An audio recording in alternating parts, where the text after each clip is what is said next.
The question I had really, and this is again from my experience and probably Andy the same, is when we've engaged, when I've seen organisations go through that planning phase, like where they're starting to look at technologies or cloud strategies or whatnot. The one thing that's been pretty consistent is the lack of engagement with the finance team.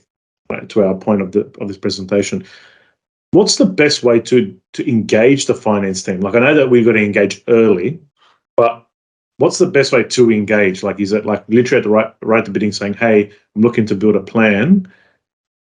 Can you give me some advice on what I should do? Like, how do you think you would recommend having someone approach the finance team so they don't just get pushed back saying, go away, you haven't even thought about anything yet, type of thing? Yeah.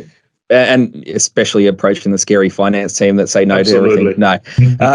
No, I think it's really important that the business partnering happens early on. So it's not just a case of, hey, we're looking at a project. Can we discuss, what we need to, how we need to interact. I think it's an evolving relationship. So, it's something that you need to set up regular meetings for these kind of thing to, talk through the options and talk through the requirements from a finance perspective. A lot of organizations are moving away from, the traditional just accountants kind of model and moving to more towards the commercial teams.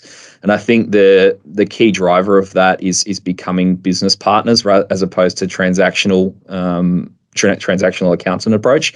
Sure, there's still accounting teams that work in the background and they drive the business forward, but really that business partnering and that discussion happening on a regular basis is really important. And those are the times where you can start to bring up those discussions. What are our financial hurdles? What are things that our CFO wants to look at? And that can happen on an evolutionary basis, and it really then you don't have to have that conversation when it comes to a project's kicking off because those discussions have already happened. And it doesn't happen without someone putting their foot forward first and saying, hey, can we have a meeting and let's talk through some requirements. Perfect. No, I like it. Really good. Thanks for that.